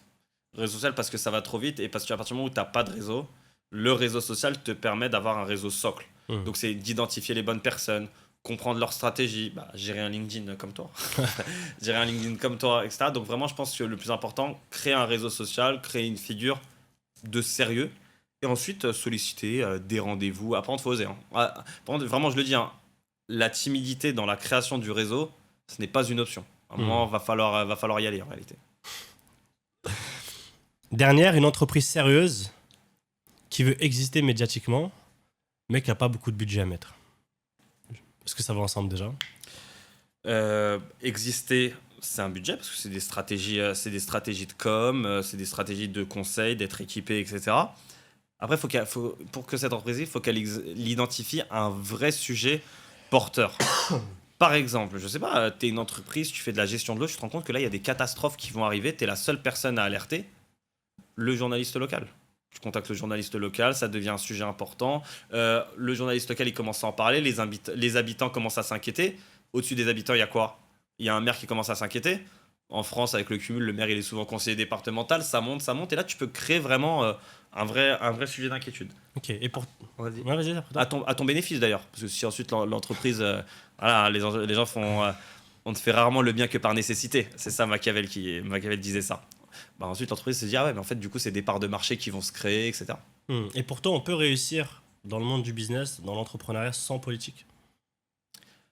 Il faut un sens politique. Bien évidemment, je te demande pas d'être comme moi, un fou de dire le projet de loi de finances, l'article 38, il est mal rédigé. C'est pas ça le but. Mais en fait, avoir un sens politique, mais un sens politique, ça veut dire plein de choses. Ça veut dire savoir bien s'exprimer à une personne. C'est-à-dire quand la personne elle te parle d'un projet, tu fais ah mais moi je suis capable de te connecter avec une personne qui fait à peu près la même chose et vous allez créer des synergies. Et en fait de pouvoir rendre des passes, voilà, de pouvoir faire des passes, rendre des services. Je le dis, la bienveillance c'est très important. C'est très important d'être bienveillant parce que je pense que ça te retombe dessus. Alors bien évidemment là vous allez toujours me dire ouais mais une fois j'ai aidé quelqu'un, la personne ne m'a jamais rappelé. Bien évidemment on les connaît tous. Mais en général ça te retombe dessus. Ok. Là on va passer à la partie ascenseur social. L'idée, c'est de te présenter plusieurs types de profils et que tu puisses nous dire par rapport à leur situation, qu'est-ce qu'ils doivent faire, qu'est-ce qu'ils doivent mettre en place, est-ce qu'il y a des sujets bloquants pour eux et tu leur donnerais quoi comme conseil pour pouvoir évoluer, pour avancer? Ouais. Simple? Simple. Nickel. Profil numéro 1. Un lycéen de banlieue a de très bonnes notes, mais pense que Sciences Po ou les grandes écoles, ce n'est pas pour lui. Phénomène d'autocensure assez classique. Aujourd'hui, en 2026, il y a des réseaux sociaux, il y a des assos qui font un super travail. Il doit suivre ces assos. Et en fait, juste le fait de voir qu'il y a des personnes qui ont déjà franchi le cap, ça doit normalement permettre au moins un déblocage possible. Ok, donc pour toi, c'est regarder un peu ce qui se fait sur le marché, regarder les associations. En fait, pour toi, l'association, elle est vraiment là pour En aider. fait, Il y en a beaucoup. il y a- C'est quoi les associations sérieuses pour toi? Pour moi, c'est Ambition Campus. Mais en fait, t'en as plein. T'as Article 1 et ça, où t'as plein de personnes, du coup, où tu peux t'identifier et te dire, elles l'ont fait en réalité.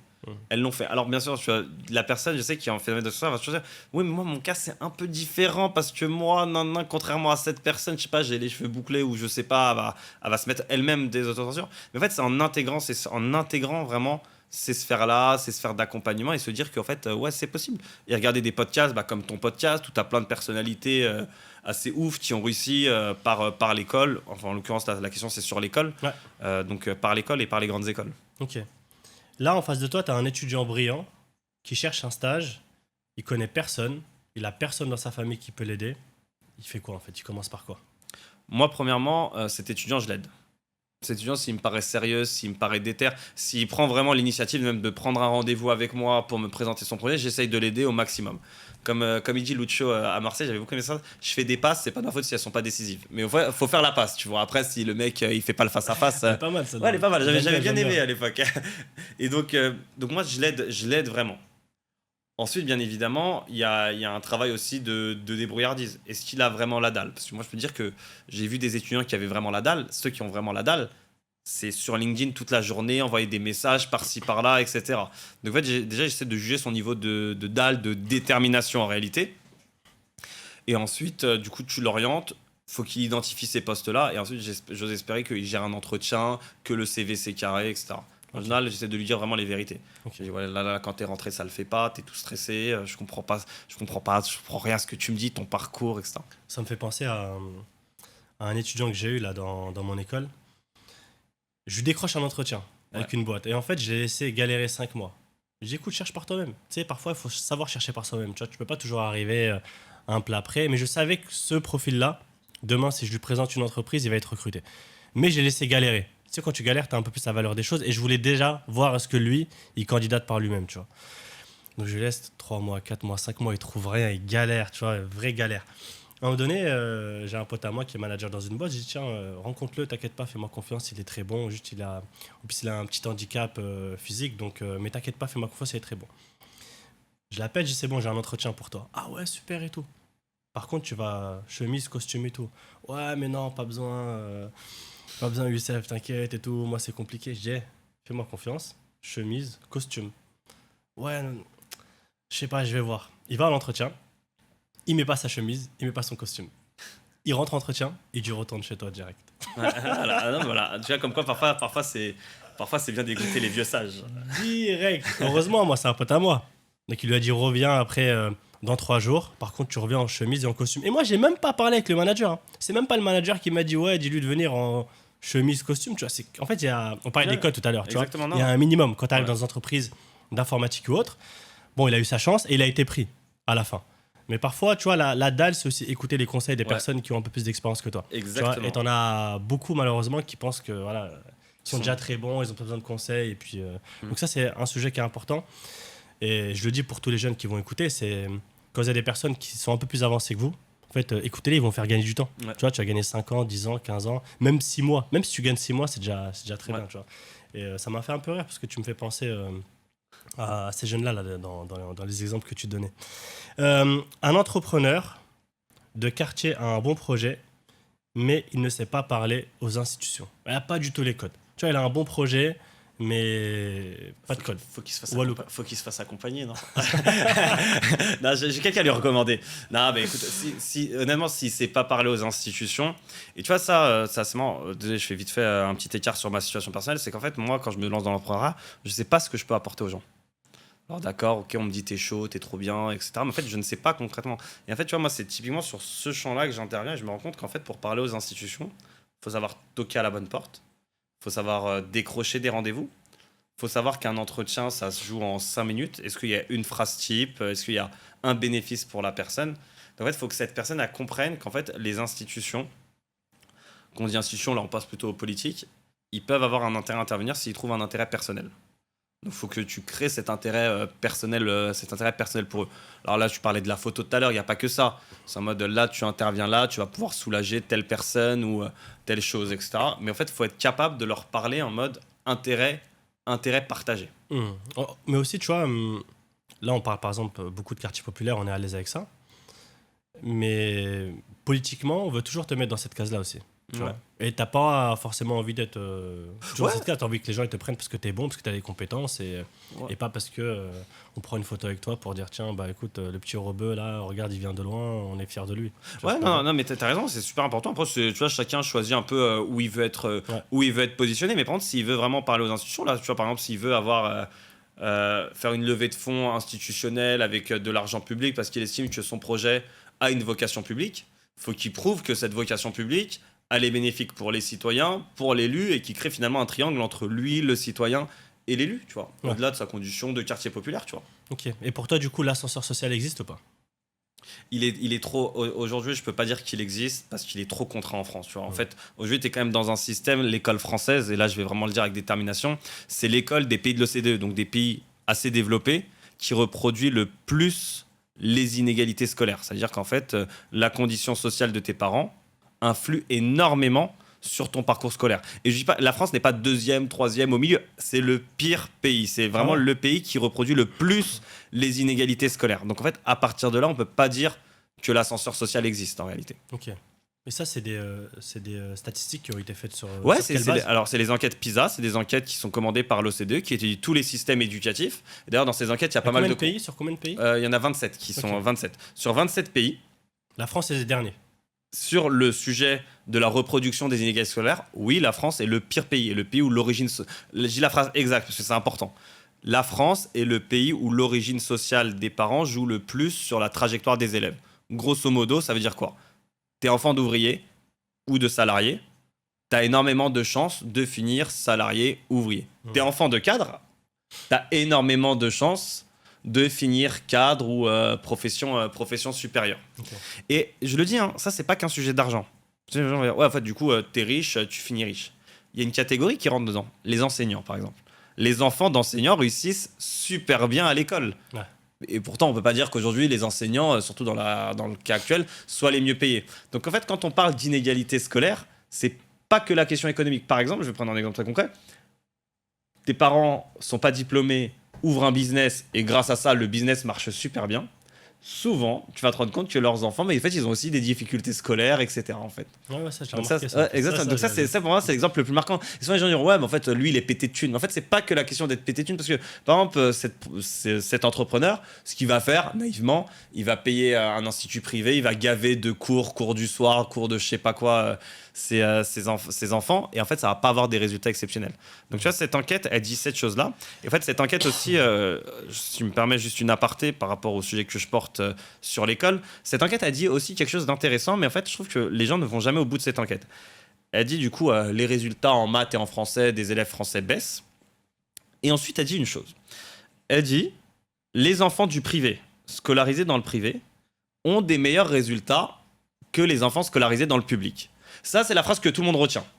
Ah ouais, donc en fait, faut faire quoi? Bah, faut que je mette mes enfants dans le privé, etc. Sauf que cette enquête, elle va plus loin. Elle dit, par contre, si on retire la variable de l'origine sociale des parents, sachant que dans le privé, souvent, c'est des enfants favorisés, finalement, les résultats entre le public et le privé sont les mêmes, voire même parfois, ils sont meilleurs dans le public. En fait, tu vois, ça, c'est typiquement comment, parfois, la politique peut produire des contre-vérités. Parce que souvent, dès que l'enquête sort, la première information, c'est « Ah là là, les enfants du privé, ils réussissent mieux que les enfants du public. » Ouais, mais en fait, si tu retires l'origine sociale des parents, tu te rends compte qu'en fait, les enfants du public réussissent presque mieux que dans le privé. Et ça, je trouve que en fait, juste cette question-là, c'est assez intéressant comment, en fait, à travers un rapport, on fait dire un peu ce qu'on veut en rapport. On sort une phrase et on la sort de son contexte. Et ensuite, on dit, bah, vous voyez, c'est exceptionnel, etc. Et donc, tu fais ta pub et tu attires des enfants. Parce que de toute façon, aussi, à travers l'origine sociale, il y a aussi le quartier, en fait, finalement. Tu vois, et les écoles publiques ne se valent pas toutes. Ouais, exactement. Oui, une école publique dans le 5e, tu es. C'est pas la même qu'Attrape ou à Mantes-la-Jolie, tu vois. Ouais, exactement. Donc, c'est belle corrélation. Ou je sais pas si on va dire ça, belle corrélation. Qu'est-ce qui compte le plus, par ordre? Diplôme, réseau, confiance ou code?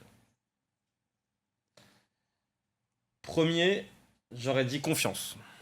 Confiance. Je pense que c'est très important d'avoir confiance en ses capacités. C'est-à-dire qu'en fait, à partir du moment où tu as confiance en tes capacités, tu sais ce que tu vaux, tu sais ce que tu apportes, tu sais où tu peux faire la différence. Je pense que là, tu es déjà bien capé. Deuxième, j'aurais dit, actuellement, mais je pense que c'est en train de changer, diplôme. Troisième, réseau. Et en fait, je dis que c'est en train de changer parce que je trouve qu'aujourd'hui, surtout dans le cas de la France, en fait, la France, on peut dire ce qu'on veut, on adore le diplôme. Je dis la vérité, quand je dis que j'ai fait Sciences Po, je sais pas, il y a une sorte de... la personne, il y a une affinité qui se crée avec elle, mais moi, je suis en mode, ouais, tranquille. Tu vois, je t'ai pas dit que j'ai marqué en finale de Ligue des Champions, tu vois, genre, mais il y a une affinité. Donc, je pense que le diplôme compte encore énormément en France. Et surtout, ce concept grande école. On adore Sciences Po Paris, on adore HEC, Polytech, etc. Sans doute un peu trop, d'ailleurs. Et moi, je pense qu'aujourd'hui, le réseau est en train de dépasser le diplôme. Mais je pense qu'en France, ça prend encore un peu plus de temps parce qu'il y a cet amour des grandes écoles. Et ensuite, je dirais le dernier, les codes. Parce qu'en fait, mais en fait, tu l'as senti dans ma réponse, c'est que j'ai du mal à dire en mode faut copier les codes. C'est vraiment faut les assimiler. Donc, c'est jamais une conversion totale en réalité. C'est vraiment juste des accaparés et peut-être pouvoir parfois passer outre en fait. Tu vois, par exemple, les entrepreneurs, on dit souvent la mode qu'ils ont ramenée, c'est de venir. ils disent pas mal sapé, mais de venir en mode détendu, Ouais. etc. Les Stan Smith qui ont pris le noir, etc. Voilà, donc tu vois, tu peux aussi parfois modifier des codes. Ok. Donc, les codes en dernier. Ouais. La confiance. Je suis Confiance. d'accord avec toi. Quand tu as confiance en toi, après, déjà, tu dégages une énergie Ouais. qui est incroyable. Quand tu as des rencontres, des relations, du réseau et tout, tu dégages. Mais en fait, ça t'ouvre toutes les portes après. Ouais. Tu vois. Diplôme, ok. Donc, ça compte beaucoup parce que ça t'ouvre des portes, finalement. Tu vois, c'est comme. Les diplômes, c'est un peu comme les entreprises que tu as faites. Tu vois. C'est-à-dire, quand tu as bossé, je sais pas moi, chez Microsoft, ça n'a pas le même poids que quand tu as bossé dans la petite boulangerie du coin. Tu vois. Donc, le diplôme, ça a quand même beaucoup de valeur aujourd'hui. Même si on a de plus en plus d'entrepreneurs et beaucoup plus de possibilités de s'affranchir un peu de tout ça. Mais la France, on le ressent quand même. Parce que le diplôme, en fait, il te donne un réseau. Parce que c'est très corrélé aussi, tu vois. Quand tu as fait Sciences Po, quand tu as fait HEC, Polytechnique, en fait, en dehors du diplôme, tu as surtout accès à une certaine proximité avec des personnes qui viennent d'un milieu beaucoup plus aisé, qui ont plus Ouais. de connexions, qui ont déjà des relations de très haut niveau, des professeurs. Et je trouve que le diplôme, c'est le réseau, un peu. Tu vois, la qualité d'un diplôme, c'est la qualité du réseau qui t'apporte. Ouais, c'est super intéressant ce que tu dis parce que vraiment sur le réseau. Souvent on dit aux gens ouais faites du réseau, mais enfin faites du réseau c'est grave bizarre. Tu sais quoi faire du réseau, c'est tu vas en soirée, tu serres la main à quelqu'un. C'est quoi faire du réseau, c'est parce que typiquement là le truc à la mode c'est tu vois une personnalité connue, Bill Gates, tu te prends en photo à côté, échange très intéressant. Déjà t'es un mytho, tu vois, déjà tu vois t'es un mytho, t'as pas échangé avec elle, t'as juste pris une photo, t'as dit can I have a picture, tu vois, mais et tu dis ouais, et en fait t'as vu j'ai du réseau, j'ai vu Bill Gates. Non en fait là t'as pas de réseau en réalité. En fait moi le réseau j'ai pris beaucoup de temps à comprendre ce que c'était même après les études. En fait c'est bête mais c'est vrai qu'en fait je crois qu'aujourd'hui je fréquente encore plus des gens de Sciences Po dans ma vie professionnelle que quand j'étais à Sciences Po.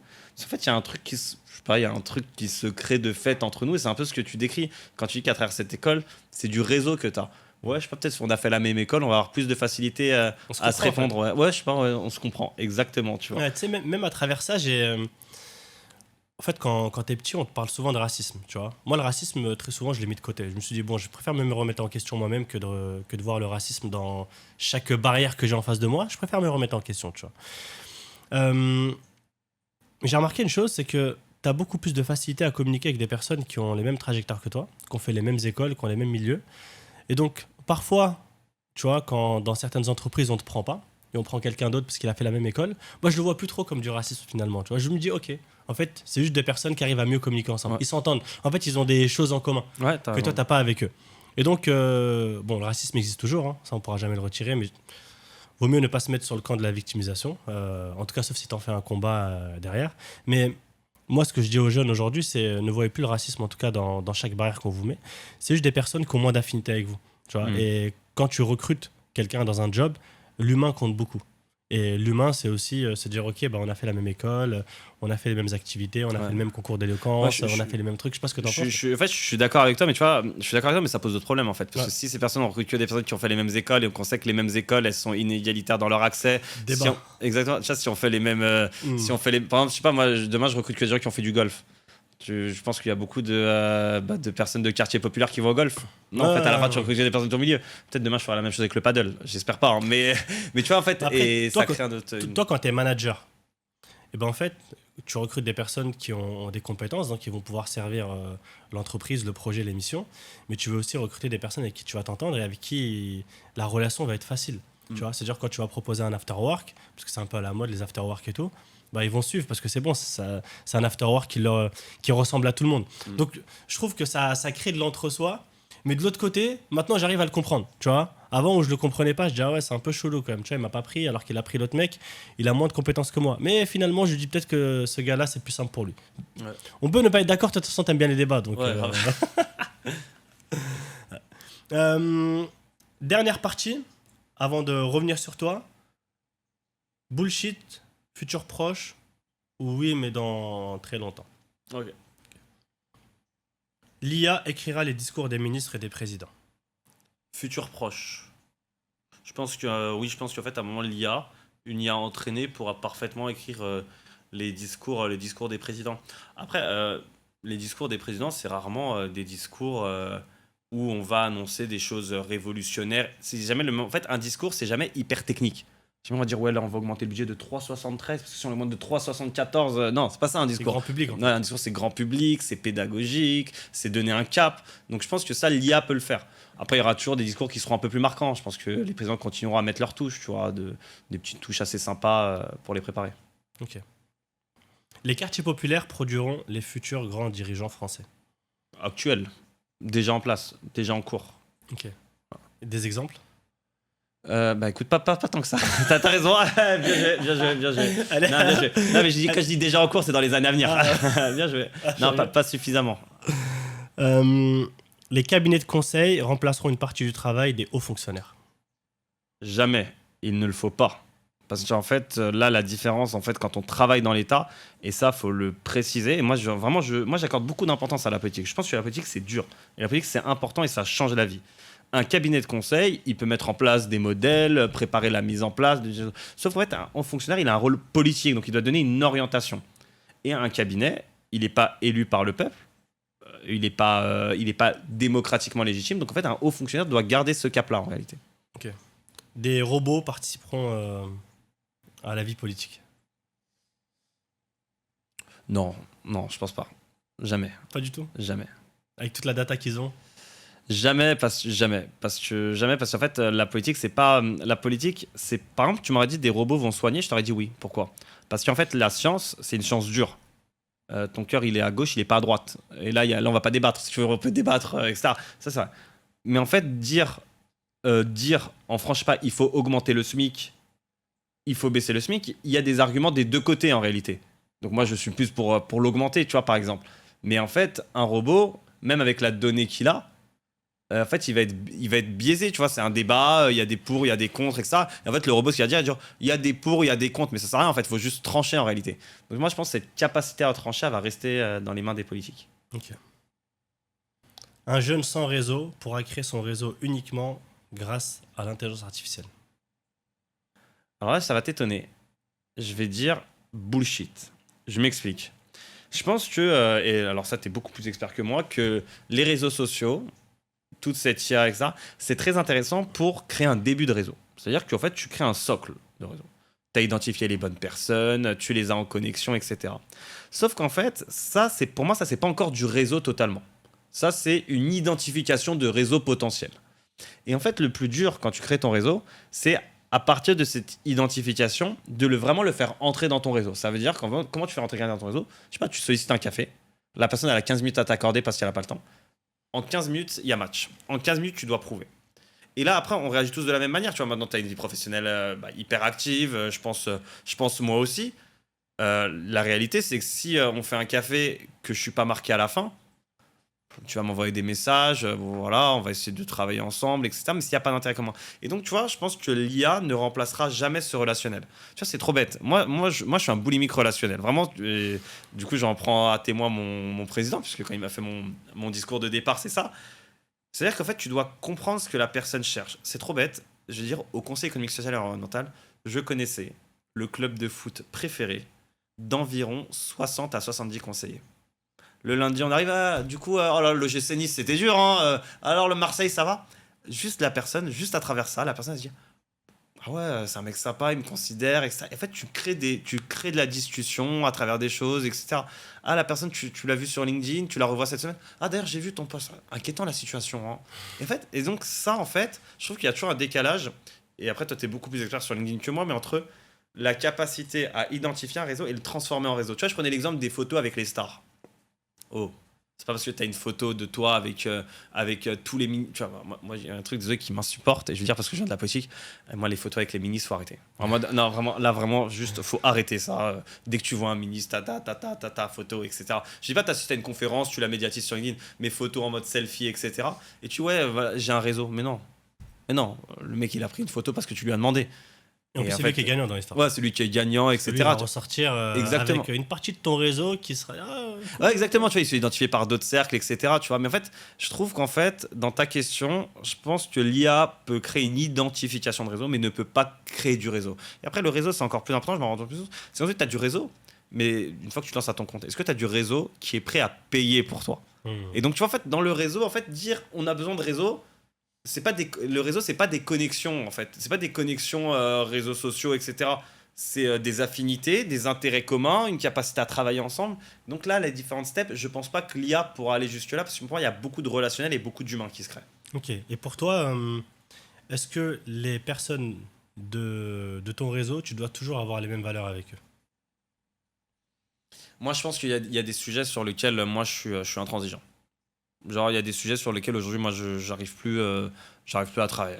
Enfin, d'ailleurs, c'est pas, je suis intransigeant, j'ai toujours été intransigeant en réalité, tu vois, sur les questions de racisme, de discrimination. Moi, en fait, pour moi, c'est impossible. C'est impossible Donc même si d'aller la personne elle t'apporte quelque chose qui peut transformer ta carrière, ton entreprise, toi c'est non. Ouais, c'est non. Ok. C'est non. Aujourd'hui, c'est non. Aujourd'hui, c'est non. Est-ce que à une époque, j'aurais pu me laisser tenter? Franchement, je vais en mode, ça sert à rien de faire le mec plus sain que ça. En réalité, hein. Mhm. On est tous tentés. Il y en a qui font d'ailleurs ces choix-là. Aujourd'hui, moi, je suis content. Et donc, moi, c'est vraiment ça, en fait, que je dis quand il faut faire des études, il faut travailler son réseau, il faut se la donner. C'est qu'aujourd'hui, je suis en mesure de choisir. Aujourd'hui, je choisis mes clients. Aujourd'hui, je peux dire non à des clients. Aujourd'hui, je ne suis pas obligé d'aller prospecter chez des personnes avec lesquelles je ne suis pas d'accord. Donc, en fait, il faut vraiment que personne te dise ce que tu dois faire et donc te mettre en condition que personne te dise ce que tu dois faire et tous les compromis ou les compromissions que tu vas faire. Quand je dis travailler avec des gens avec qui on n'est pas d'accord, si à un moment la personne elle est, je sais pas, elle est pour le financement des écoles privées, moi je suis contre. Ah, ça va. T'inquiète, c'est bon. On va réussir à s'entendre sur l'avenir de la filiale du nucléaire. T'inquiète, on va réussir à travailler ensemble, tu vois. Non, après c'est les sujets beaucoup plus clivants comme ça. Ok. Non, c'est cool. Très sympa comme échange. Là, on va essayer de découvrir un peu qui est le vrai Nassim, un peu derrière Ok. tout ça, là, toute cette politique, tous ces retours que tu nous as partagés. Comprendre un peu ce qu'il y a peut-être dans ton esprit de gamin, d'enfant, revenir Ok. un peu à des choses très humaines. Il y a marqué c'est quoi ton film préféré? Moi je vais dire peut-être c'est quoi ton dessin animé préféré? Je suis plus en mode dessin animé en ce Ah, moment. t'es plus un gars des dessins animés. Moi, mon dessin animé préféré, je t'aurais dit direct Olive et Tom. Lourd. Olive et Tom, Tu sais classique. qu'on me le sort jamais, hein, c'est là. Quoi, Olive et ouais, Tom. mais parce que les gens n'ont plus de rêve. Ça Non, date, mais comment ça, t'aimes pas Olive et Tom? Incroyable. Non, mais incroyable, Olive et Tom. Genre, c'est toute notre histoire. Dis-toi carrément, moi, je fais. Pour l'histoire. Moi, du coup, je vais en Thaïlande. Moi, la seule idée que j'ai en Thaïlande, c'est un moment où il y a de la pluie. Je vais m'entraîner sur la plage. C'est qui? Mark Mark Landers. Exact. Et je veux grave m'entraîner sur la plage en mode photo, etc. Moi, c'est mon rêve. Après, je vais devenir grave fort. Donc, j'ai testé cet été, j'ai repris le foot. Bon, ça a pas fait le même effet, tu vois. Mark Landers, Ouais. la balle qui traverse les vagues et Exactement. tout. Ah, Ça, on n'oubliera jamais ça. Tiens, même après, on Je te rigolait. rappelle plus de cette phase que plein d'autres matchs. Exactement, et Ouais, tu te rappelles pas, même on rigolait, on disait, Tain, l'épisode, on a regardé 30 minutes d'épisode, la balle on l'a suivi, chaque étape, etc. C'était un épisode par frappe, c'était ouf. Ah ça, ok, Olivier Tom, magnifique. Franchement, bon, Captil Majid, on disait nous Ouais. au Maroc, tu sais, Ah ouais. Captil Majid. Musique préférée? Musique préférée, Gravé dans la roche, Sniper, Ah, ça 2003. Ouais, ça C'est c'est... qu'à l'ancienne. En fait, toi, tu vas me sortir que des trucs à l'ancienne. j'ai Ouais, en vrai, je suis pas un mec qui écoute beaucoup de musique de base, Ouais. tu vois, mais en fait, vraiment, le Sniper gravé dans la roche, que ce soit... donc c'est l'album gravé dans la roche, mais il y a aussi le son, mais que ce soit sans repère, franchement, ça, c'est vraiment les sons sur lesquels je me suis tué. Et en plus, je trouve que les trois refrains, ils disent quelque chose, en fait, dans gravé dans la roche. C'est quoi le refrain qui te marque le plus? Il dit quoi déjà?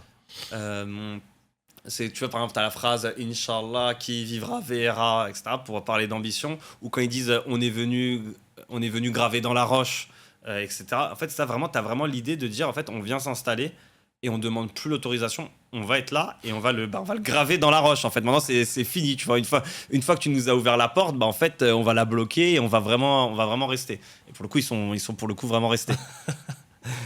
Une photo souvenir qui compte beaucoup pour toi. Photo souvenir qui compte beaucoup pour moi. En fait, je suis pas trop un mec nostalgique, etc. Là, j'aurais pensé photo de famille, etc. Mais frère, il y a une photo. En fait, elle m'explose de rire. Donc là, je vais m'afficher, tu vois. Je pense que cette photo, on a toujours dit, il faut jamais qu'elle sorte, etc. Et il y a une photo de moi. Je suis en classe de 5e. Je suis dans un bois. je suis avec un haut bébé Milo atroce et je suis en train de fumer une chicha. Et en fait, dans ma tête, cette photo, et en fait, je me dis, mais j'étais complètement fou à l'époque, tu vois. Et en fait, quand je fais cette photo et tu vois mes photos là en costume, t'as les studios, etc., en mode grave sérieux, tiens, quand même, y a un truc, tu vois. From bébé Milo, tout ça, montagne de Shell, tout Palais Diana, ses œufs, Ah ouais, costume. incroyable. Bon, on va la voir du coup la Ouais, photo. vous allez la voir. Voilà. Un livre que tu recommanderais à un jeune ambitieux. Un politique, bien sûr. L'idiot Dostoïevski. En fait, l'idiot Dostoïevski, c'est assez simple.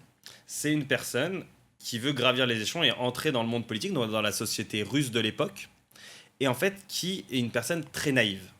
Donc elle arrive, plein de bonnes intentions. Quand tu fais de la politique, tu veux faire quoi? Tu veux changer la vie des gens. Donc elle arrive, elle veut changer la vie des gens. Elle se fait massacrer. Elle se fait massacrer parce qu'elle voit qu'en fait, il y a toutes les problématiques sociales, où des personnes sortent la carte de mais tu n'es pas de ce milieu dès que la personne devient un peu trop compétente, un peu en mode contre Uno, ou en carte Yu-Gi-Oh, ça dépend. Et en fait, tu découvres une société qui est complètement fermée au changement, où même la personne avec les meilleures intentions du monde, parce que c'est la personne la plus pure pendant le livre, bah en fait, n'y arrive pas. Et en fait, t'es l'idiot utile. Et donc ça dit quelque chose, c'est en mode, c'est bien de vouloir changer le système, c'est bien de vouloir arriver tête baissée, mais avant de vouloir le changer, ou de le transformer, faut le comprendre ce système, tu vois. Faut le comprendre, et donc ça peut être, et là je trouve que c'est très révélateur avec par exemple les sujets qu'on a actuellement, où des gens se critiquent le comportement de telle personne. Est-ce que cette personne elle est en train de comprendre le système pour le transformer de l'intérieur? Et ça, t'es dans une phase nécessaire parce que t'arrives tête baissée, t'inquiète pas, tu vas ressortir tête baissée. Le système est trop fort, le système te tue. Et je trouve que ce livre, il est très révélateur de ça en réalité. C'est une personne plein de bonnes intentions qui arrive. Je pense que tu sens pendant le livre que c'est la plus smart, c'est la plus intelligente d'un point de vue intellectuel, mais c'est pas la plus intelligente socialement, politiquement. Et donc en fait, elle se fait broyer. Et c'est un livre qui t'a beaucoup marqué du coup. Ouais, franchement, ça m'a beaucoup marqué parce que là, je me suis dit. En fait, tu vois, c'est bien de vouloir arriver, défoncer le système, etc. Mais en fait, si tu comprends pas comment on le défonce. En fait, si tu veux, je sais pas, tu veux faire exploser le système, tu sais pas où il est le bouton. Tu vois, t'arrives et là, tu prends. Je sais pas, t'es dans une pièce, tu prends 60 minutes à trouver le bouton, mais en fait, 60 minutes, les gens, ils ont le temps de te sortir, hein, tu vois, c'est tranquille. Donc en fait, par exemple, si tu. Je sais pas, hein, s'il y a des personnes qui veulent faire une révolution et appuyer sur un bouton, bah, c'est mieux de comprendre où il est le bouton, comment on y accède, etc. Ok. Un objet personnel que tu peux poser sur la table et tu pourras en parler pendant 5 minutes. Ouais, alors, je l'ai le sujet. Je l'ai. En fait, là, vous allez voir juste, c'est ma carte de Sciences Po étudiant, tu vois. C'est la carte de Sciences Po étudiant. Et en fait, du coup, maintenant, c'est ma carte d'enseignant à Sciences Po. Et je trouve qu'en fait, là, en termes de glow-up, c'est plutôt cool. Félicitations. Ouais, merci. Donc, tu enseignes à Sciences Po. Ouais, j'enseigne à Sciences Po. Magnifique. Ouais, j'enseigne à Sciences Po, j'enseigne des cours de finances publiques territoriales. Donc, les collectivités territoriales. Et là, je vais aller vers d'autres champs, mais je vais également passer les grands oraux de Sciences Po, donc les oraux de diplomation sur ce sujet-là. Et je trouve ça marrant d'avoir été étudiant dans une école, de revenir, de faire passer ses oraux, etc. Félicitations. Bravo. Merci. Franchement, je pense qu'être étudiant à Sciences Po, c'est quelque chose. Enseigner, c'est. Ouais, c'est quelque chose. Ils doivent pas en prendre n'importe qui, à mon avis, en tant qu'enseignant. C'est exigeant, atroce. Ah ouais. Bah en fait, en plus, du coup, je faisais les sujets financiers, donc il faut les mettre à jour. Ce qui est bien, parce que enseigner les choses, ça te monte en compétence, tu vois. Ouais. Apprendre les choses et les enseigner, ça te donne encore plus de poids dans et je suis d'accord, mais en fait, moi, je trouve que depuis que j'enseigne, en fait, je trouve que c'est les gens qui m'apprennent encore plus parce qu'en fait, on vient te challenger. Tu vois, en fait, toi, t'es là, t'es dans ton taf, donc en l'occurrence, t'es dans ton taf, ouais, t'inquiète, le code des collectivités, etc. Et en fait, comme là, c'est des gens qui doivent l'apprendre, qui sont en cours d'apprentissage, ils challengent encore leurs compétences. Donc toi, tout ce qui était acquis, en fait, on te repose des questions, on te challenge, on te demande si ça n'a pas changé, comment les modalités. Donc je trouve qu'en fait, enseigner, vraiment, je recommande ça à tout le monde. C'est hyper formateur.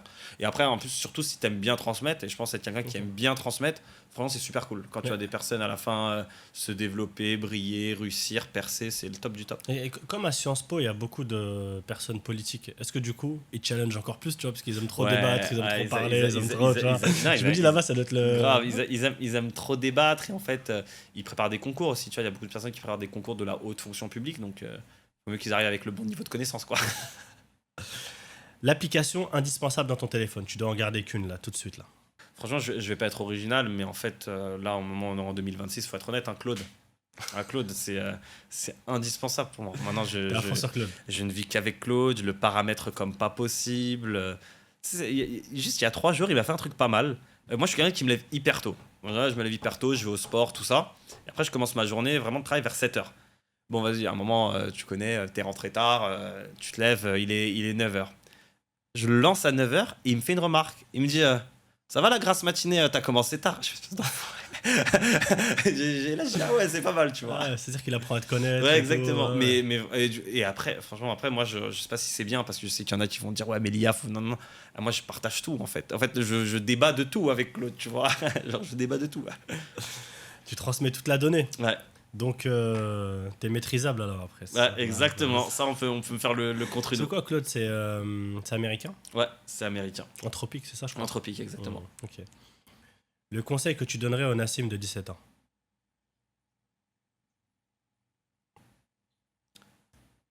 Honnêtement, garde ta dalle. Parce que franchement, je trouve que vraiment, moi, à 17 ans, vraiment, et en plus, c'est marrant que tu dises 17 ans parce que c'est l'année du coup où je suis en terminale, où je vais passer le bac. Je sais pas pourquoi cette année, il y a eu un déclic où j'ai toujours voulu être le meilleur. Mais en mode, vraiment, tu sais, vraiment, je le dis, hein, et ça pouvait peut-être me rendre un peu détestable, hein, par ailleurs, désolé pour les gens, mais par exemple, moi, je préférais avoir, je préfère avoir 12 en note 12 sur 20, mais être le premier de la classe, plutôt qu'avoir 18 et il y a quelqu'un qui a eu 19. Non, mais tu vois l'exemple concret. Et je sais pas pourquoi, en fait, à partir de 17 ans, que ce soit dans la préparation de Sciences Po, etc., j'ai toujours voulu être le meilleur total. Mhm. Ouais, et donc, je leur ai dit, garde ta dalle, ça va payer. C'est vrai qu'elle est pas mal, c'est la première fois que je l'entends ça. Ah, Je préfère tiens. avoir 12 que 18, mais 12, je suis le premier. Ouais, exactement. Ouais. Je sais pas si c'est un signe de bonne santé mentale, hein, mais en tout cas, c'est comme ça, tu vois. Non, mais je crois qu'après, t'as fait une prépa. Non, je suis directement rentré à Sciences Po, du coup, dès la classe de terminale. Ah oui, tu m'avais dit, ok, super. Dernière. Une phrase que tu aimerais qu'on retienne de toi après cet épisode. Je vais essayer de la dire en une fois. Je pense la détermination n'empêche pas la bienveillance, mais la détermination ne doit jamais attendre la bienveillance des autres pour se lancer. Ce que je veux dire par là, c'est que il faut être déter, faut être déterminé pour soi-même, pour réussir, etc. Faut toujours être bienveillant aux autres. Tu vois, par exemple, tout à l'heure, et désolé, je vais revenir sur le sujet, tu parlais des problématiques de milieux qui sont pas accessibles.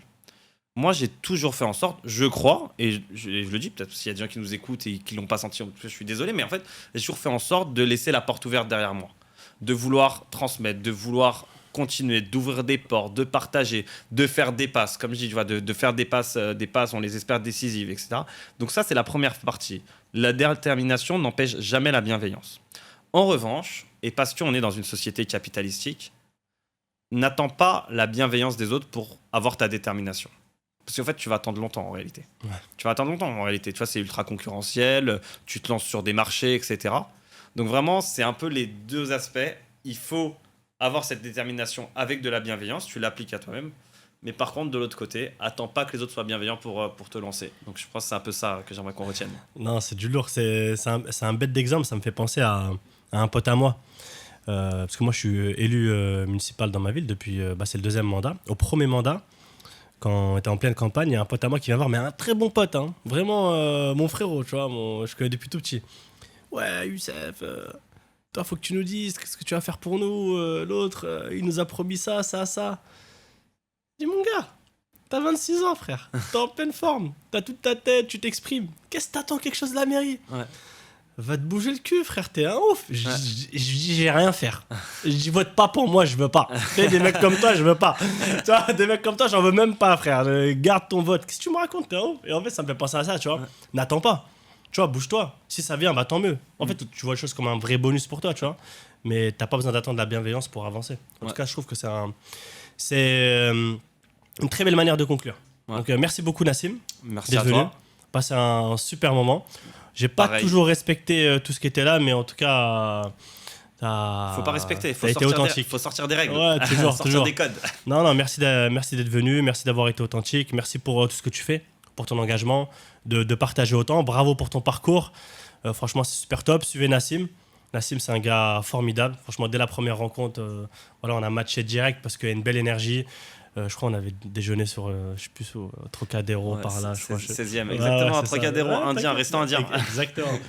N'oubliez pas de liker, de commenter, de partager la chaîne et de suivre Nassim. On partagera ses réseaux sociaux directement en description. Et merci encore d'être venu aujourd'hui. Merci Youssef, au top.